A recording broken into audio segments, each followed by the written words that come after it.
So without further ado, I will welcome Jill with Hutchinson Cox to give us a little bit of information on business entity formation. Great. And all of you. Thank you.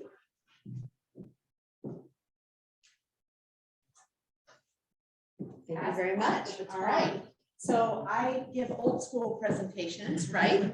And so I said, can I have a whiteboard? And then I show up and I got this, right? So speaking of technology, and bearing with me, so hopefully this will all work out. But thank you for inviting me. Very a pleasure to be here. My name is Jill Fetherstonhaugh.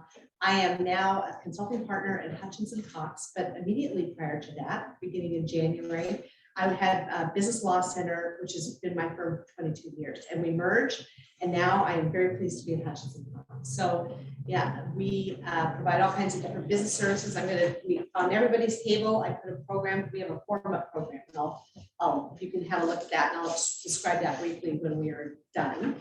Can I ask, how many people here are business owners? Okay, let me see, I'm looking, okay. Any of you, do all of you have business entities? Okay, what do you have? Okay, great. What's your business? I sell air purification technology. Great. It's an independent contractor. Yeah. Under a bigger company. Great. Anybody else? Yes. Yeah, I run an IT company, Corporate Systems. You actually helped me form it. Yes, I did. Oh, good. My plant.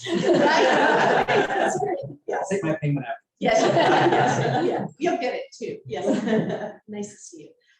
Anybody else anybody looking to form a company that hasn't before? Okay. So I'm going to give you business tips on formation, but I'm not entirely sure how many people here want to learn about it. But I'll tell you what, the one thing that's really good for those people that are in tangential businesses that work with companies all the time, it is very important that small companies become entities, I think. All right. So I always call it the small and serious business. And so you probably know this. And sometimes people think, oh, I'm just going to be a sole proprietor because I don't need to be a business entity because, you know, it's just me and whatever. And what happens is you get busy with your business and you start running things. And when you are a person that runs a business on their own, you are 100% liable if anything goes wrong. All right. So whether people are in the insurance industry, if you're in the just any tangential accounting industry, a CPA, a bookkeeper, for those people, when you have a small business client come in, it is very, very important that they are consider having an entity. Now, then the next question is, speaking of online and technology, right? Online, we have things like LegalZoom or Rocket Lawyer or all of these things. And I think the temptation, and I think Catherine is going to talk a little bit about this, but you know, picking a business professional is really going to be one of the biggest decisions a small business is ever going to make.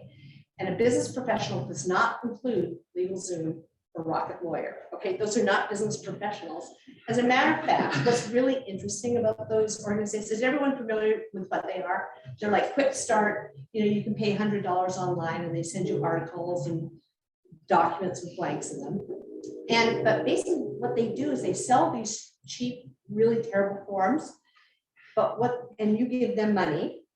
And then they take every bit of information that you have given them, and then they sell those lists to everyone. Okay, so their market appears to be helping giving cheap legal documents, but their real market is selling your data to people. So although the temptation is someone might go, oh, like why would I pay you $950 to set up my whole LLC when I can go to LegalZoom and get it done for $120? And again, Catherine will touch on this, but the reason you do is because a small business, you want to develop your relationships with your professionals, and forming a company is a great way to decide if this is a lawyer. And remember, you never want a lawyer when you need one, right? You want it, meaning that you don't wait till you have a problem to engage a lawyer. It's when you're a small business, it's better to have someone that's working for you and helping you right from the beginning. Okay, so I will not do Catherine's talk. So we will do forming the LLC. So I'm just going to give you a basic. Would people be interested just to see how the LLC works and how? Okay. So what happens is, and I'm going to do. I think I will do a 2-person LLC so that a single member is a little bit different, but I'll touch on that. So what happens is we're going to see All right, what happens is you form an LLC. So let's say we called it A, B, C, LLC. And what LLC stands for limited, whoops, I think I'm erasing. Am I using the wrong side? Oh, yes. Limited, okay. Limited liability company, all right? And what happens is, let's say Danny and I are going to start a business, all right? What will happen is Danny and I will get together and we will say, okay, we're going to start a business. We're going to start a consulting business to have groups to lunch, all right? And so what we're going to do is we're going to figure out, first of all, what percentage ownership are each of us going to have. So let's say we decide we're going to be 50-50. So what happens is both Danny and I will contribute to ABC LLC some amount of money or property, and in exchange, we will receive what's called an ownership interest, a 50% ownership interest. And by the way, this whiteboard is really, really cool. Now that I'm not using a list, okay. So what happens is, and how do we contribute? So for example, if I give $400 to Apple Computer gives me 1 share of stock, right? This is the same principle on a smaller level. So basically, Jill and Danny are contributing to the company. Let's say we both decided to put in $1,000 each, okay? Because we're 50-50, so we're going to, in this example, we're going to put the same amount in. Now you can do different amounts, but this is just to give you a general overview. So how do you put money into a company? You have to open a bank account, right? So you'd open the bank account in the name of ABC LLC, and both Danny and I would put $1,000 in. And now that money belongs to ABC LLC, right? So what happens is, provided that Danny and I do not do what you call commingle and use our personal money to pay for the company's expenses, and the company does not use its money to pay for our expenses, there's a firewall, right? And what that means is, and this is kind of, some of you may have heard the term that corporations are people, you might have heard that. But what it means is, in the eyes of the law, the entity that you created, LLC, is a person. It is its own entity, all right? So, for example, if Dan and I formed this company, and on day 2, we didn't, drunk. Okay, sorry. If on day 2, we decided that someone came into our shop and slipped and fell and said, you owe us $2,000, and we had no insurance, okay? The person that came into the company, because there's a firewall, if it wasn't our fault, the only amount that the company has is $2,000. So technically, that's all they could get. Now, of course, we all know that when we have a business, the business has insurance, right? So the business's insurance would have insurance in its name, not Danny and my name. And so that's how the LLC works. So it's a separate person. Now, the only time Danny and I would be liable, right, is if we did like punch somebody in the nose at our shop. Okay, so we would avoid those circumstances. And the other time we would be liable is if we personally guarantee. So when you're a brand new business and you go to the bank and you say, yes, I'd like a credit card and I'd like a $25,000 limit on it. They go, oh yeah, sure, we'll do that. And we'll put it in the name of ABC LLC, but Jill and Danny, you guys have to personally guarantee that, because you guys have been in business for 5 minutes and we're not going to rely on this company paying back, right? So Danny and I, if we personally guarantee that if the company does not pay, we will need to pay, all right? So how does this work for tax purposes? So there's different ways you can tax an LLC. You can tax an LLC, in this case, let's just start with the beginning. If there's one person, right, you can tax that as what's called the disregarded entity, which means Schedule C of your personal income tax. You can also elect in a single member LLC to tax yourself as an S corporation, right? Which means that there are certain tax benefits. And I'm not going to go into all the details, but when a company starts making more than a certain amount of money, depending on your industry, and you start bringing home more as the owner, or I should say the correct term, these are called members, right? Like shareholders in the company, Danny and I. Then you're going to want to go to your CPA and elect to be taxed in a different way. So you can, because most of us, when we're in a business, we want to number one, if we make $1, we'd like to make 80 cents. And if you don't tax yourself properly, you actually might make 40 cents, all right? Which means that is a bad thing, right? And again, I always tell clients, you want to pay your fair share of taxes, but you probably don't want to pay mine too, right? Which is why, back to Catherine, see, everything leads to Catherine's presentation, right? Back to Catherine, she's going to tell you what'd you say? I said Karen and I will just leave some things back. Yeah, okay, that's right. So, you know, one of the most important things you'll ever do is meet with your CPA twice a year, right? That's going to be fundamental. I should say a word about Catherine. Catherine and I worked together at the Small Business Clinic for some years, and we helping at the University of Oregon School of Law, helping students learn how to form businesses. So, you know, we've worked together a few times. So it's great to see you on the schedule today. Okay, so how does this tax? So this is so by default, when you have 2 or more owners and you do not elect to be taxed as a corporation, you will be taxed as a partnership, all right? So how this works, and again, everybody remember, this is very simplified. It's just intended for an example. It's not, you know, intended for anything else. So what would happen is Danny and I are 50-50 members, right? We have Danny, we have Jill. And let's say our company makes, I'm going to say $150,000 because we're doing really good at our job. And let's say we had $50,000 of expenses. And at the end of the year, we had $100,000, okay, in profits, right? But we're assuming in my example that we haven't paid it ourselves anything, right? What happens for tax purposes, each of us will be allocated $50,000, right? Because we split it, we're 50-50 owners, so that's going to split. In a partnership tax circumstance, we're going to pay 15.3 self-employment tax, right? Which is like the food, you know, when you get a paycheck from somebody, generally if you get a paycheck from your employer, half of those taxes are paid by you and half are paid by the employer. When you're in an LLC that's not taxed as an S corp, you pay all of them. So that's minus that. And then you pay your whatever your regular income tax rate is, okay?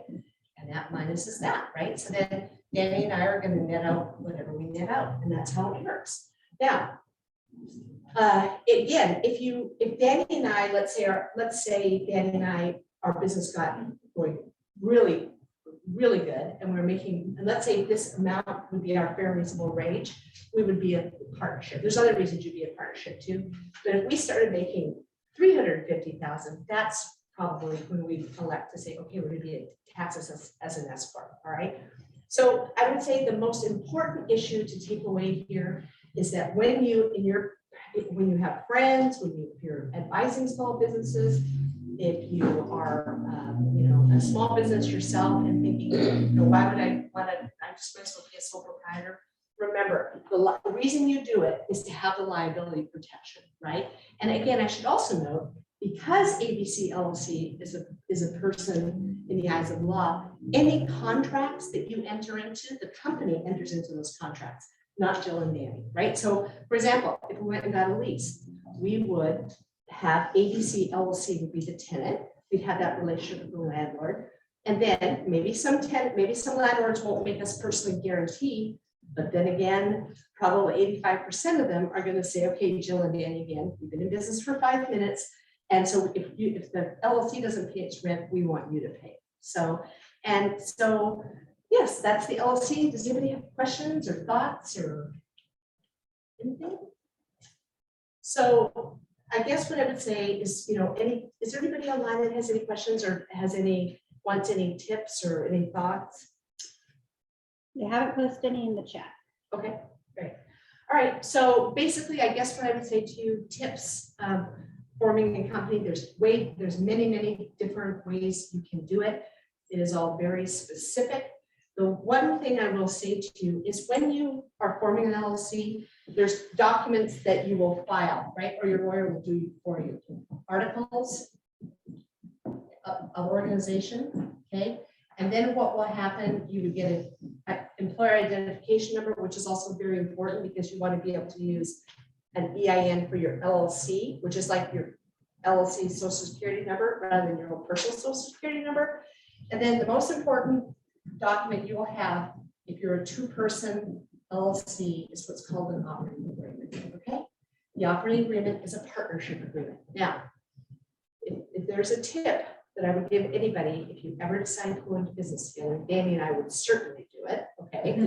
And that is, the operating agreement is a partnership agreement. What happens when you first come up with an idea, for probably all of you in here know people that have started businesses, right?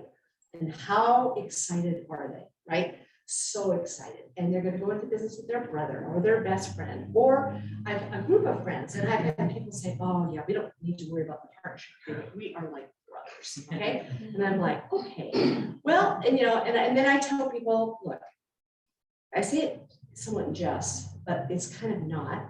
There's two types of good partnerships, one that just starts and one that just finishes, okay? And the reason I say that is because to maintain relationships with people in a business relationship, you know, when the money's flowing in, we're all happy, nobody's worried. But all of a sudden, if the money stops, like look at COVID and restaurants, then those relationships that survived because everyone was being paid now are not surviving so well, right? And I will tell you, in my experience working with companies, the most important part of this formation process is the words and the conversations you have when you are letting your partner know what will work for you and what won't work for you, right? Like how many hours I really want to work. Yeah, that's a huge one. How much money I'm going to put in. So, you know, I had a Chinese associate. She would always have these really great little Chinese sayings. And one of them is three moths on a string, right? In other words, when you're in a partnership together, if there's a problem with one of the moths, all the rest of them are going to fall off too, right? So having an opportunity is super important. And I will leave you with this. This is, again, before I merged with Hutchinson Cox, we had the forward program. So at Hutchinson Cox, we now have the forward program.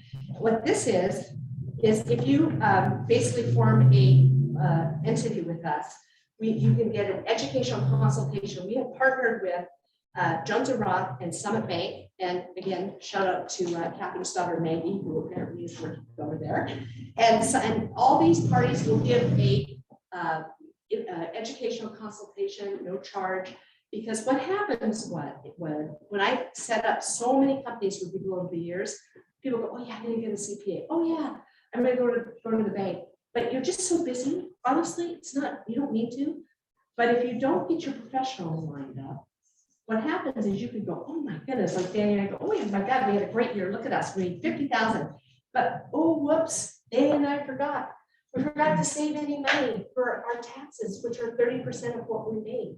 And so when we go to our CPA in April or March and say, hey, we had a great year, and they go, oh, you owe like $15,000 each. And we look at each other and go, oh my God, where are we going to get that? Right? So again, starting out, what we say is start strong and thrive. And so it just, again, this kind of dovetails hopefully nicely into Catherine's presentation, but make sure you get a good team together. And by the way, if anybody has any questions, people feel free to reach out to me. Really happy to help, or after the presentation, I'm happy to answer any of your questions. Thank you very much.